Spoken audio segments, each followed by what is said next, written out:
Hi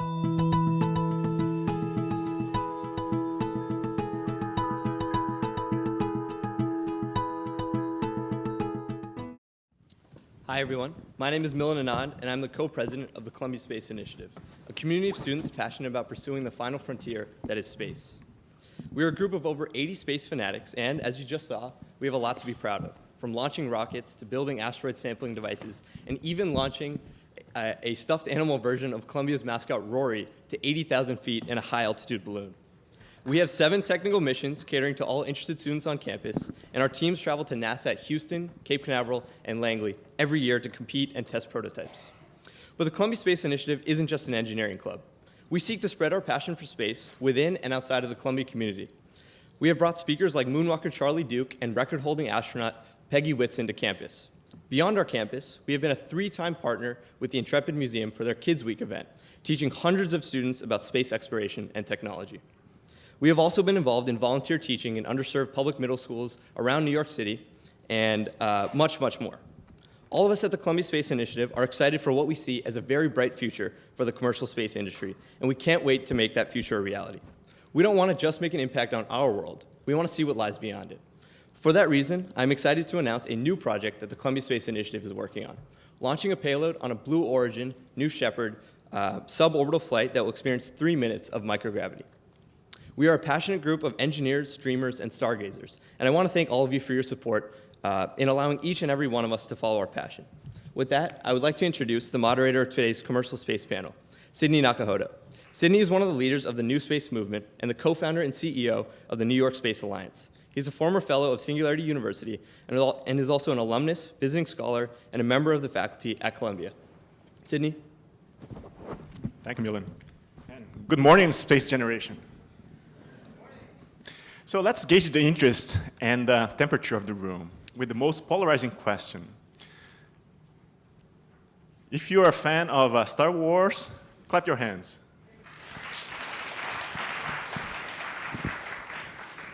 If you're a fan of Star Trek, clap your hands even harder. Okay, I think the question was a little bit biased, right? Today we're here to talk about something that's cool and sounds like science fiction, and whose rapid development makes it equally exciting. For the most part of our brief space history, governments have taken the front seat at leading humanity to the final frontier exploration. NASA, in particular, has played a key role in such endeavors, from the Apollo 11 moon landing mission to the construction of the International Space Station.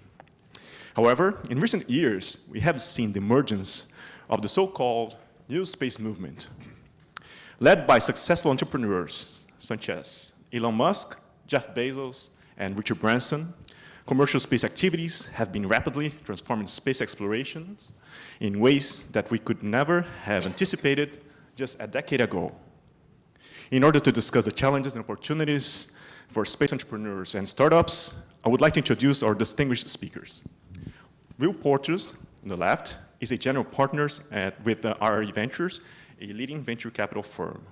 He also serves as the firm's chief operating officer. He's currently on the board of many space startups, and he's a faculty member of Columbia Business School and the chairman of the Dockery Farms Foundation, which he founded. Fathima is an investment manager at Lockheed Martin Ventures, the corporate venture arm at Lockheed Martin. Her focus areas include advanced AI, autonomy technology, next-gen, manufacturing and materials, and IoT. Previously, Sana worked at the World Bank, the European VC firm Atomico, and Goldman Sachs. Last but not least, someone that you probably don't know, but is probably also the most popular faculty here on campus. Not only because he's a former astronaut and professor here at the Mechanical Engineering at Columbia University, but because he's the first person to ever tweet from space, to have appeared in a Big Bang Theory, and also because he's the author of Spaceman, an astronaut's unlikely journey to unlock the secrets of the universe, Professor Mike Massimino. So let's give a round of applause to our speakers. Let's start with an icebreaker before we go into the questions for this particular panel. If each one of you could mention one book or movie that has inspired you, and it's related to space, and why don't we start with Will? I was a Doctor Who obsessed kid from like the age 11. So, the whole notion of space time travel, kind of, that was a huge part of my childhood and upbringing. And I realized, sadly, that my kids have the gene too now. So apparently this stuff is inherited. Can't remember who wrote the book, but I'm sure the book is pretty familiar to most of this crowd. October Sky, Rocket Boys. Yes. And I think maybe that's what started it off for me. The precipice for this was that I was planning on moving to Huntsville, Alabama, and was thinking about the scene and what that meant for a scientist, and yeah. That's pretty. It's an easy one for me to answer because it's the right stuff, and it was a cool movie, but it also it changed my life. I watched. I'm old enough to remember people walking on the moon. I was 6 years old when I saw Neil Armstrong do that, and it made me dream about being an astronaut. But then by the time I was 8 years old, I figured that's impossible. I can't do that. And I was a senior here at Columbia when that movie came out, when The Right Stuff came out. And I went to see that movie, and it rekindled my interest in the space program. Seeing the camaraderie between those astronauts and what they would know, their sense of purpose of what they were doing, and just how cool they looked up on the big stage. The breaking of the sound barrier and the first flights of the Mercury program. And I immediately got the book and read that. I've seen that movie about, 500 times. I can quote every line from it. I quoted the lines that they used inside of the spacecraft when I was on the launch pad. It was, I flew it in space with me as well. I have a copy of the movie. So yeah, that's my favorite movie, is The Right Stuff. Okay, that's a good hint, right? If you want to become an astronaut and Columbia faculty, start with The Right Stuff. There you go. Right, so let's again get started with the serious questions. And Mike, since you're here at my side, I'd like to ask you about your perspectives on the growing participation of commercial space activities in space, particularly compared to when you were at NASA and now where we stand. Yeah, I think it's amazing how well they've been doing in the privatization of it, and I think it's inevitable. I think even from the beginning of NASA, I think the hope was eventually that the government gives it a start, and then eventually private enterprise will get involved and figure out a way to make it profitable and more accessible, and I think that's what we're seeing right now. And it's been about how long has it been? Almost 60 years, I guess, since we started flying people in space to begin with, and we're coming up on the 50th anniversary of Apollo 8 this year. So I think it's really an exciting time because we're seeing, I think those first steps have already been completed, really, and now I think we're going to see it flourish in the next decade or so. When I arrived at NASA back in 1996 as an astronaut, there wasn't very much talk about privatization then, at least not in our world.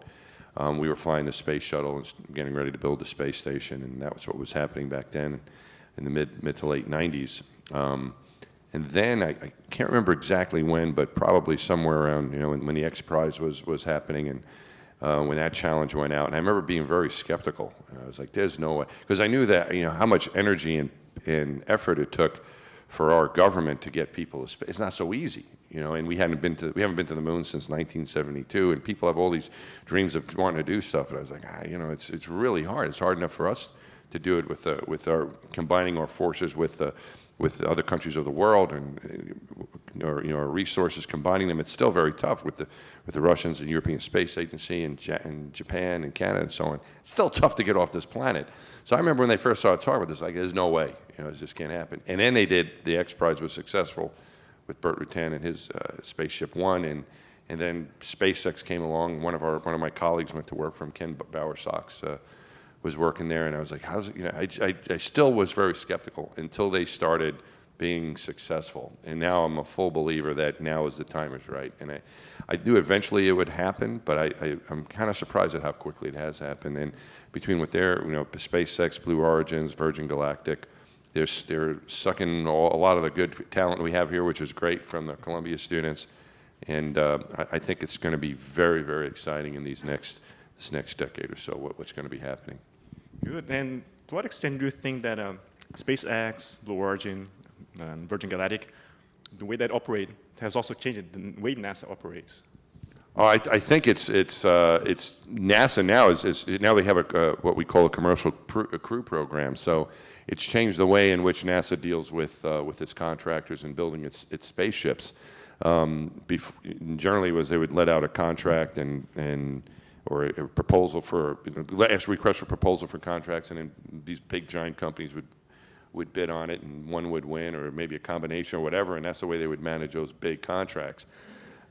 What I think NASA has realized is that what these very clever entrepreneurs have been able to do, and we're talking about, I think, I mean, I don't know, I'm not an entrepreneurial expert here, but I think these are some of the greatest entrepreneurs in our history, right? Currently in our world, Elon Musk, Jeff Bezos, Richard Branson, and so on, that are getting involved in the space program now.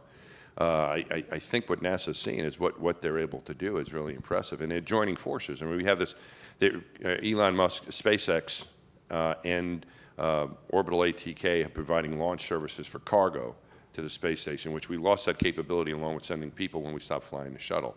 But now, working with those companies with their developed launch services to the space station, now we're launching cargo. So that's been very successful.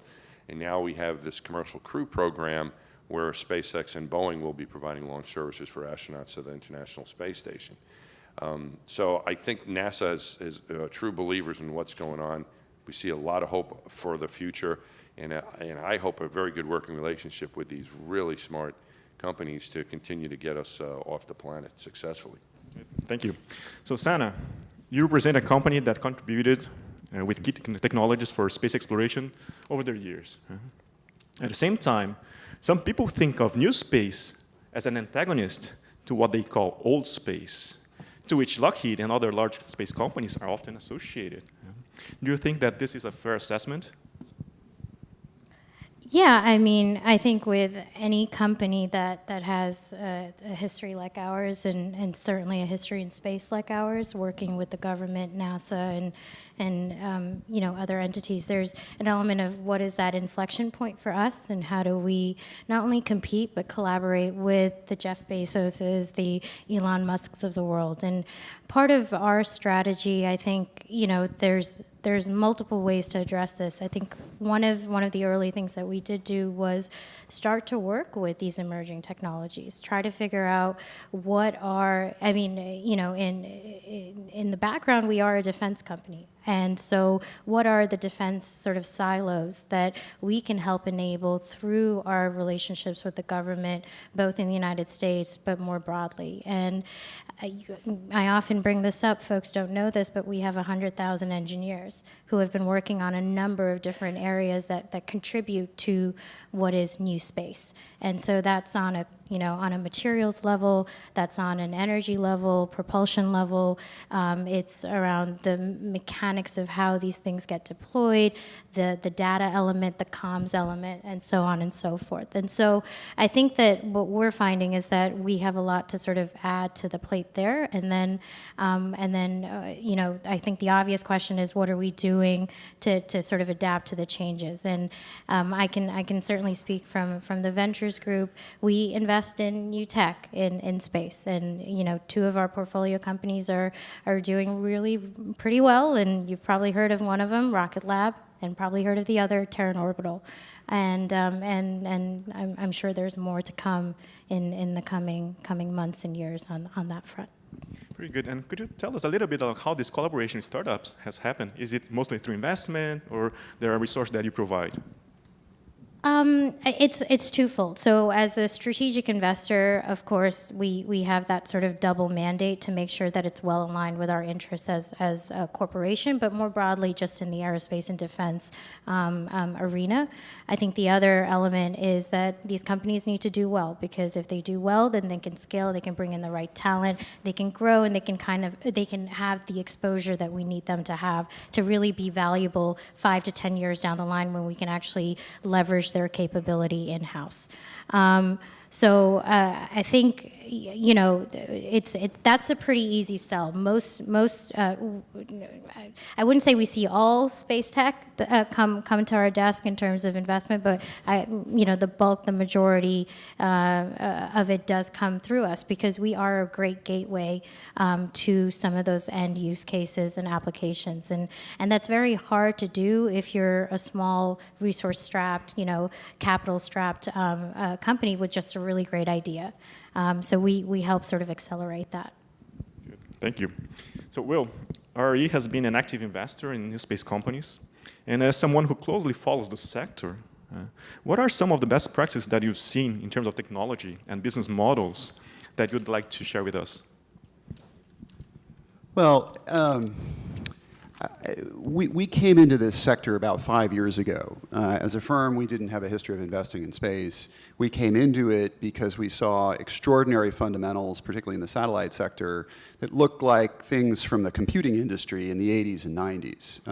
The opportunity to bring real open systems thinking, real open interfaces, standardized component architectures to a value chain that creates as much value as the satellite industry was sort of an overwhelming kind of once-in-a-career opportunity from the standpoint of our firm. Candidly, when it comes to innovation, the market is awash in innovation. We see tons of really talented engineers working on tons of really interesting, innovative capabilities. What is less abundant are viable commercial models that work in the time frame that we need to achieve a return, and that's a 5 to 8 year kind of return. And so in addition to that, you have to think through the other actors around this ecosystem. And if you allow me, let me just take a minute and talk about that. The venture industry is a very small part of the story of financing these companies. You can almost think of this like a food chain. The top and most important actor in that food chain is government. And it is not just the US government today. There are a lot of foreign governments actively engaged in providing equity to these companies or research dollars or others. And that government level funding takes multiple forms. There's primary research around the development of capabilities, and there's also actually equity dollars going into companies at the commercial stage. The second tier, it would really be the strategic investors, folks like Lockheed and others who are very much at the table with these early stage companies and providing a ton of help. And then there's a huge layer of smaller angel investors and others who are helping these groups get off the ground. It is the middle zone there where you go from, hey, we've got a product, to do we really have a business? Do we really have something that can scale? Where there is the scarcest amount of capital, and that is where we as an industry are very actively playing now. Thank you. And when you think about space, in particular, space technologies, there's always this perception of it's risky, it's complicated, costly. To what extent investing in space startups is different from investing in other areas? And this is still for you, Will. Well, one of the things we love about it, and that does make it different from a lot of the other areas that we invest in, is we don't have, when we create a new company, we don't typically have 10 or 20 competitors. The reality is that most of the market spaces, whether you're talking about launch or you're talking about different segments of the Earth observation market or the emerging segments around satellite comms, we're already in a stage on the satellite side and the launch side where the strong companies have really begun to emerge. So it's more difficult today to fund a new weather data constellation because Spire has raised $80 million. It's more difficult to fund a new optical imaging constellation because Black Sky has raised a lot of money and Planet has raised a lot of money. And so you have strong companies starting to emerge. It's very difficult to fund a new launch company because Rocket Labs is executing really well. And if you study the numbers, you can come to the conclusion that we don't need a ton of new launch companies. We need a few strong new launch companies, perhaps. So I think what's different about this sector is that a small group of investors have played in it to date. It's now really starting to open up at a time when the strong companies are emerged and we're seeing more capital come online. Contrast that with consumer internet investing, contrast it with hardware and systems investing, and I have a lot more companies and competitors to deal with. Good. So now an open question to the panel. When you talk about startups, and you have a lot of experts here in the audience, there's a common perception that ideas are cheap and it's all about execution. Do you guys agree? I think in some ways it depends on when you're investing. You know, of course, ideas are cheap, and I think that statement is true. But I'm trying to think of how to best answer that. I think there's a lot of legwork that has to come up front, even before you have an idea that could be vetted by this panel and other investors that know the space well. And so, you know, you could have a great idea, but if you don't have the right components that feed into that idea, then how are you going to be able? I mean, I'll give you a concrete example. You know, Rocket Lab, for example, can sort of cater to a payload of about, at a maximum, 500 pounds, right? So if you are someone that has sort of something that they want to launch into space, and you want to do that efficiently in a commercially friendly way, then you really have to think about whether the unit cost of each sort of deploy materializes in an advantage for your business that can be investable and can be scalable. And so I think that sort of layer of thinking around, well, what does my product need to look like and how can it be justifiably sort of deployed in the different spaces and sort of verticals around space tech. I'm not sure I'm answering your question. I guess I agree, but I think that's just an oversimplification. I think the reality is that with companies that we look at in the early stage, we want to make sure that you've really thought through the tech and that it's defensible. And by that I mean you've understood that you've understood where sort of the trajectory is going in space, and you found sort of that niche angle, and you're able to really, really demonstrate to us that you can execute on that through sort of your IP and sort of your overlay of tech. My next question is about different trends, right? Mike, you mentioned that there was this skepticism about participation of new space companies, right? A few years ago. I remember that about 10 years ago, when people talk about commercial utilization of capabilities in the low Earth orbit, it was the same thing. Right? Now we hear this idea of a cislunar economy.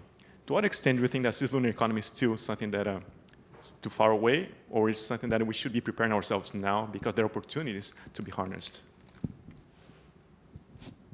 So, but, all right, so were you talking about the moon or cislunar space between here and the moon? Or I think that includes also the moon, but we're mostly talking about the space in between. Right? Yeah. Well, I think the moon, in my opinion, is our next place to go. Even though we've already gone there, I think it's the timing now, 50 years later.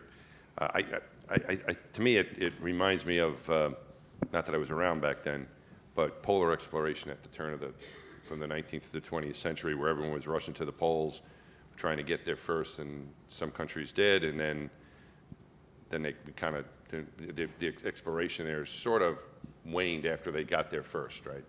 And then 50 years later, they started setting up in the South Pole, they started setting up a station, a research station, and started to do research, and people started to live there and to coming in and out of there as researchers and so on. So it took about 50 years to get that set up, from the time that they first reached the pole until they were able to set something up. And to me, it's kind of like the same thing now with the moon, where it's been 50 years since we've sent Apollo 8 there, that we're going to celebrate that in December.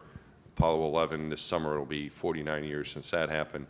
And so it's been a while since we've been to the moon, and I think now with what we have going, particularly with these private companies and their interest in maybe going there, I think the moon is going to be, or should be, our next spot to go to and settle, and then from there I think it would be a good way to figure out how to live on a planet and then go to Mars. I think if we go to Mars, it's going to be a visit.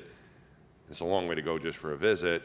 So I think we'll actually do.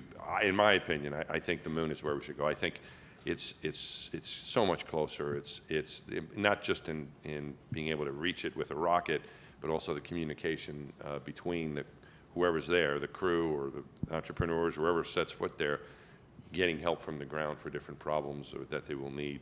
I think that it's a quick time delay compared to the Mars, where Mars you'll say, Houston, we have a problem, and about a half hour later or so you'll hear a response and it'll be like, oh, say again, we didn't quite catch it. So I think the moon is now within our grasp, not only to reach it, but to actually settle there. So just clarification, Mike. You're saying that you wouldn't go to Mars on a one-way ticket? I don't think anyone should go anywhere on a one-way ticket, because if you're signing up for that, I wouldn't want to go with anyone and not so much me, but I wouldn't want to go with anyone else who didn't want to come back. What are they hiding? And when I went to space, we got, it's a government operation, so we got travel orders. Right, everywhere we go. If we would go somewhere as an astronaut, we're going to go give a talk in New York, or we're going to go do some training somewhere. You would get these travel orders. It would say, from Johnson Space Center, Houston, Texas, to Albuquerque, New Mexico, for whatever meeting, and return. Right, and they would give you all your information. So sure enough, I'm getting ready to launch into space, and the secretary comes by, says, "Here you go. Here's your travel orders." And I look at this, and it says from Kennedy Space Center, Florida, to low Earth orbit, end return. So I was very happy to see the end return there, that the intent was to bring me home. So yeah, and I don't like the idea of the one-way trip. I think you want to come home. Pretty good. So Will, do you share the same optimism about having the moon as the next destination for economic activities? Not only do I share the optimism, but I see a lot of activity that is building towards it on a global basis. You can look at the space programs in Israel, in other countries in the Gulf region, as well as those being sponsored by some of the notable entrepreneurs that were named earlier, and you see this either personal ambition or national ambition to put people in place on the moon for a long period of time. And I feel like as a global community, we are building up to a next big push that will establish some permanent capabilities on the moon, and we will enjoy all of the dividends commercially and industrially and societally that occurred with the first great wave in the 60s and 70s. Sana, so we're talking on backstage that one of the good problems that you're having now, that you're working so many deals. If somebody approached you with an idea related to the moon, how would you react? Well, gosh, you keep throwing these wingers at me. Well, I guess I'd want to know more about the idea and hear, why you wanted to go to the moon, what you actually wanted to do there, what was, we haven't come across any company that's sort of proposed to us that they have a strategy for that. So do you have anything more specific that you could ask me? Sure. No, there's a lot of talk about the Moon Village, right? Oh. And some companies are even ULA said that they would buy fuel for the company that would be able to extract water from the moon. So I think there are these businesses that are emerging out of these opportunities, but just wondering to what extent there's an appetite from your side. Yeah, I think there's an appetite. Frankly, I think from a Lockheed perspective, we want to know what gets you there and what are the different pieces that can help enable that and accelerate that. In terms of cataloging what's on the moon, being able to use those resources, there's the whole sort of data analytics element here. I know blockchain gets thrown around a lot. That's an area that we're exploring. How you sort of catalog space assets in general is of interest to us. I think that's sort of the limit to our experience in that arena. Good. So space is hard, everybody knows. But with hard problems, there are also great opportunities. So what are the hard problems that you would like to see our students here and entrepreneurs addressing that would enable democratization of space? I think one of the big things is getting there, being able to travel these large distances. I mean, the major reason, well, there's lots of reasons, but traveling from here to Mars takes so long.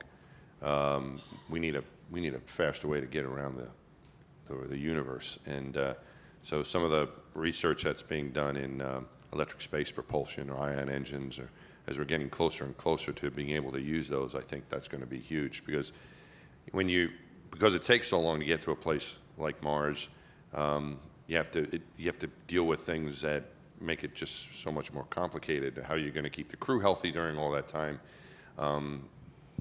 physically, and also protection from radiation while you're exposed as you're on your way there, and so on. And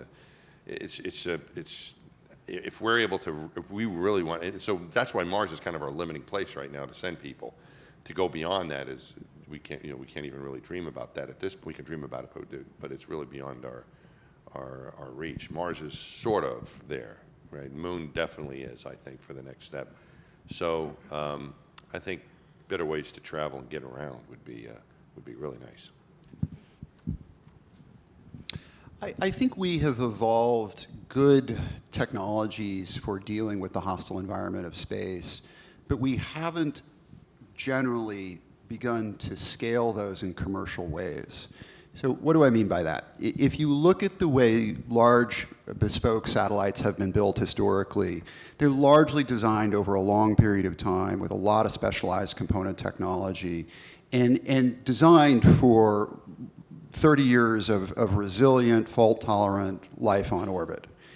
And we're moving to a world where we want to be able to produce a lot of smaller satellite capability, and the component supply chain is not there. And it's not there to enable energy management, to enable good standardized network communications.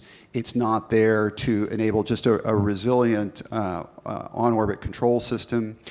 If you were to look at the history of the small sat constellations that have been deployed so far, if you look at what Planet has done and what Spire has done and others, if you look at their first generation spacecraft, you would see that they made, as a company, about 20% of the spacecraft, and they outsourced the rest of it. They bought it from component suppliers.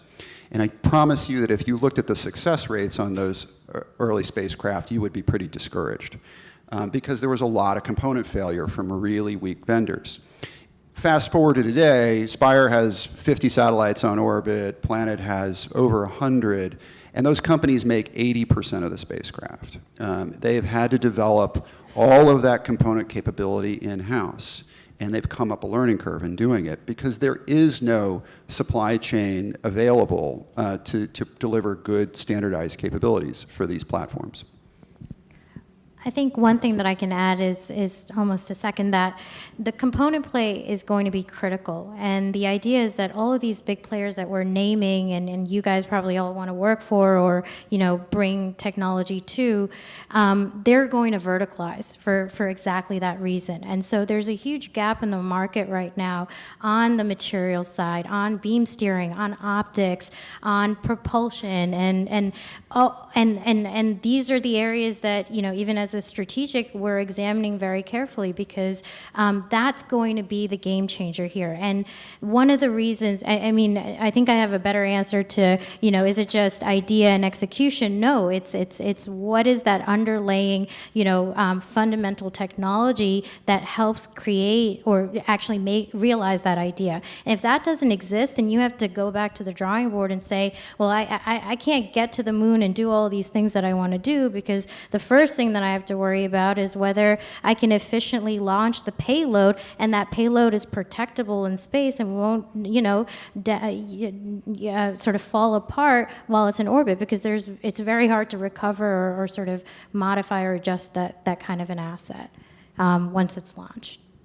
Good. And when you talk about space startups, quite often we talk about space companies that will be addressing challenges related to space exploration. Do you guys think that it's possible to create sustainable space startups specifically for those purposes, or somehow the most promising ones would have some kind of connection to the economy here on Earth? What was the last part? If the companies, the startups, they have to necessarily to be sustainable, to be connected to the economy here on Earth, or they can focus solely on space exploration? Well, as far as I can tell, the only people who are paying are here on Earth. So the dollars have to flow from some customer that is based here. That may be a government, it may be a financial market, et cetera. Look, you know, we as an industry and as a community today are benefiting from the largesse of government research dollars and development that have advanced our space program over the last 50 years. But we're also at a moment where the question is being called earlier and earlier on the commercial viability of these businesses. And I think that you will see in 2018 you'll see a divergence. You'll see a bunch of the promising, innovative space companies we've talked about accelerating and demonstrating their commercial viability as business models, scaling their revenues to the tens and hundreds of millions. And you will see others that fall away either because of lack of funding, dollars dry up in the sector, or maybe something technically doesn't work. Although I'll tell you, of the reasons for failure, technical failure is the one we worry about the least in our world. Good. So, drawing parallels between space and other sectors, right? I think one of the differences is that a tolerance to risk. To what extent, as the industry matures, there's going to be more tolerance to risks? It seems that when you see explosion of SpaceX rockets, like people, they don't take it, or they don't get scared the way that they used to be anymore, right? Because they understand that this is part of the process. Do you think that this kind of perception is also being ingrained in the new space sector? I think this is the biggest deal of all. I think that overall risk tolerance has shifted a lot around innovation in this sector. I think we have to understand the historic reasons for risk aversion. Getting something into space, as Mike said earlier, getting off this planet is really hard. Getting things into space has historically been really hard and really expensive. And for most people designing space-based capabilities, and I'm particularly thinking about satellites, but also things like the International Space Station, there were a couple of launch moments in a career. If you're a hardware or systems engineer working on these systems, you might have 2 or 3 launch events in your entire career, historically. Therefore, if you're on a satellite program for 7 or 8 years, you really hope it's going to go, and if it goes, you really, really want it to work when it goes on orbit. And so that design philosophy trickles all the way down. The stuff that you put on that spacecraft is stuff that you are 100% confident is going to work, and work in lots of fault-tolerant stress situations. Digital Globe, arguably the world leader in Earth observation from an image quality standpoint, launched its last satellite a few years ago. It was a $400 or $500 million satellite. The processor architecture on that satellite is essentially equivalent to an Intel Pentium from 1992, okay?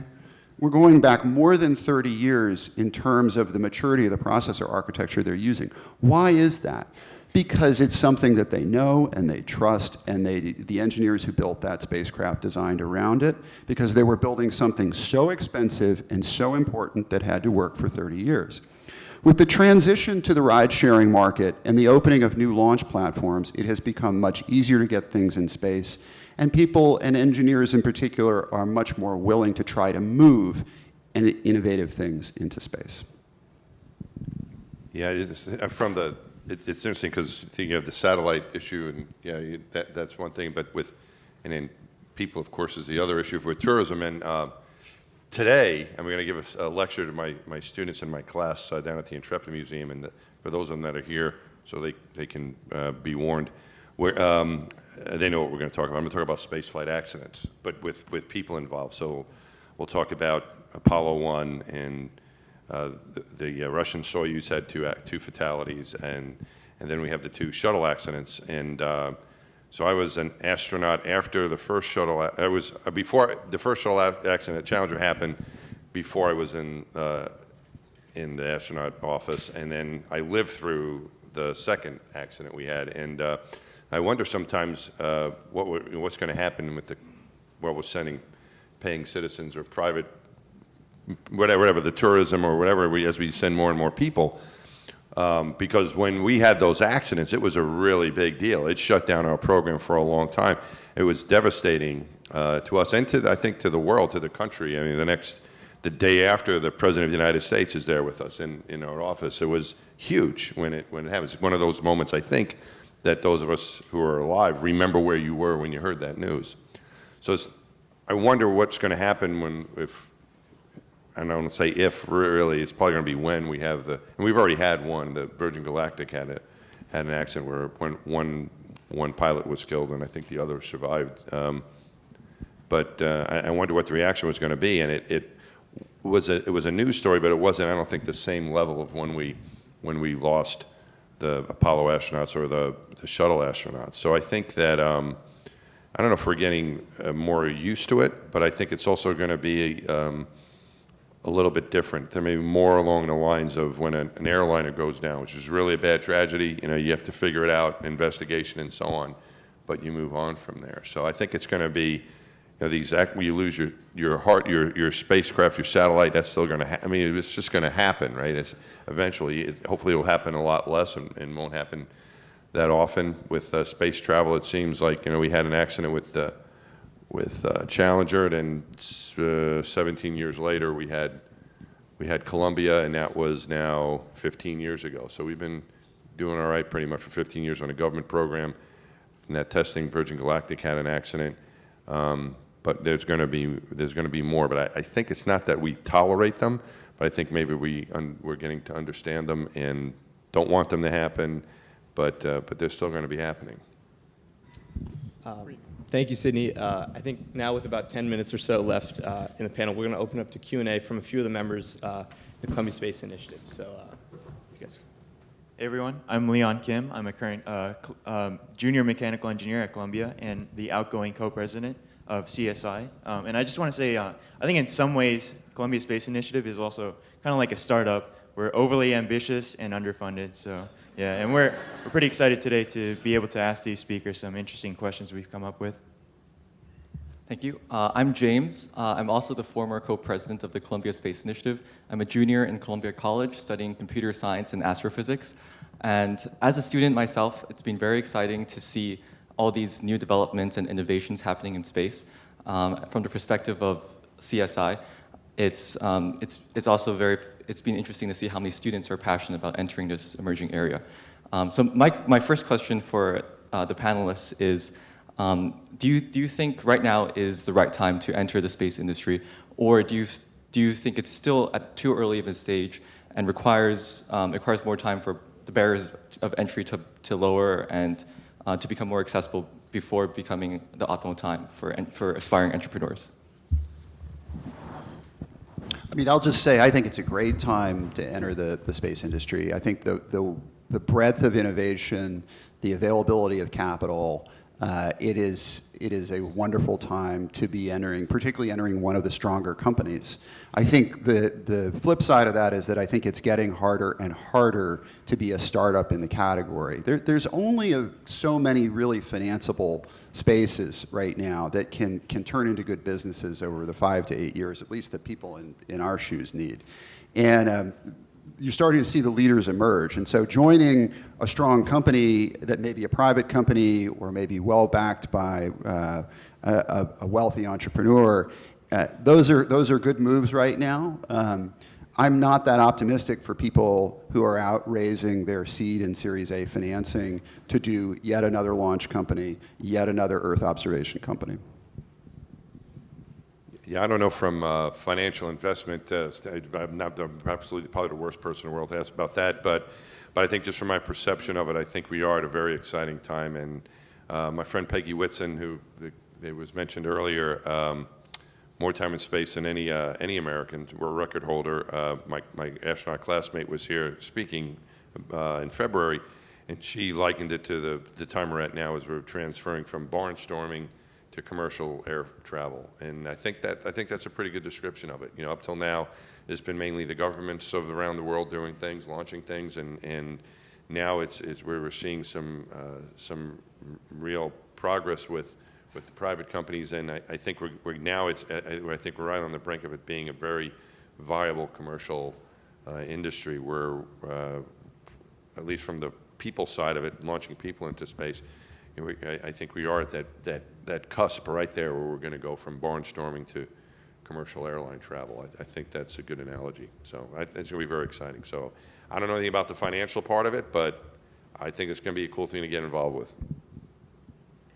I think one area that's still pretty hot and investable is sort of the ancillary services that support space exploration. So especially where that overlaps with data and how you can use the data feeds that we're getting in abundance and make some material insights out of it. I think there's still a lot of opportunity there.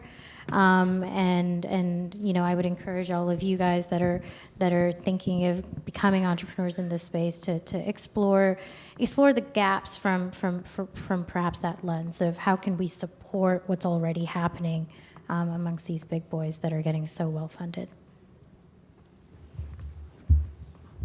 My question is, if it's open to any of the speakers here, but if you could, what is one policy that you would like to propose at the National Space Council meeting that would most help the commercial space industry?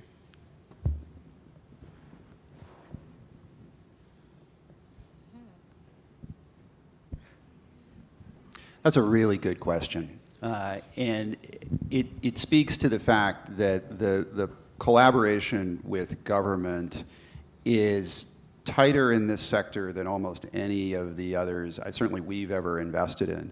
I think that one thing I'll just say the companies need, I can't speak to the particular processes and protocols of that body, but as I look across the innovative sort of space ecosystem, companies are seeing their timetables stretched out and burning money waiting to get licenses issued. So spectrum licenses, if you're launching satellites and you're trying to get on orbit, you need to basically be registered, you need a slot, you need to go through NOAA. Their licensing and regulatory infrastructure was designed for a world of kind of 2 to 10 launches, 2 to 10 satellites being launched a year, and now we're launching an order of magnitude more than that.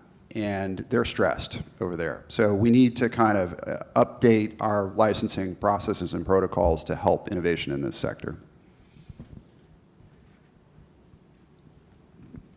Okay, and I think we have time for just one more quick question, and if you guys could just give really quick answers. So my question is, for the last few decades, NASA's role has, along with exploration, has also been in the advancement of science. So kind of what do you think of the commercial space industry's role in terms of discovery? I guess I would hope that it's also a way to commercialize the science part of what we're doing in space as well. In fact, with the space station, once we got it, we spent so much time getting it built, right? I guess when we started the first launch for the build was in '98. First got people on board on a full-time basis in 2000, and at the end of the shuttle program, let's call it 2011, is when we had an accident in between there and slowdowns, but that was pretty much full up, ready to go. 6 people on board most of the time, and we found out there's a lot of capacity there. And at first, it was NASA experiments, and then it turned into, and that was declared a national laboratory where other government agencies could participate. And then CASIS was developed, the Center for the Advancement of Science and Space. Okay, right. So anyway, my friend Greg Johnson is executive director down there, and so now we're looking for commercial applications. I think that's going to grow, and now the hope is that there'll be more and more commercial participation on the station on the science end. And the hope is maybe it can be turned over as a commercial laboratory. I don't know if that is actually going to work, because there's a lot of support it needs. I know this is no longer a short answer, but I certainly hope that in the science area too, with what you're able to do in zero gravity and all the different experiments that science has been going on for these years, that there's a commercial viability to it that could keep at least the space station going, and hopefully that can also be the case whether we're on the moon, wherever we go, that there's a way that these very smart entrepreneurs in this audience can figure out a way to make it commercially viable. I think intrinsically the commercial world is faster to iterate, and therefore I think really helps with some of the innovation. A lot of our pipeline does come out of universities, and so it's university research labs that are thinking about, well, what is that commercial angle? What does that product look like off of years, if not decades, of research leading up to it? And so, from that perspective, I mean, it depends how you define commercial world. It depends how you define a startup, even.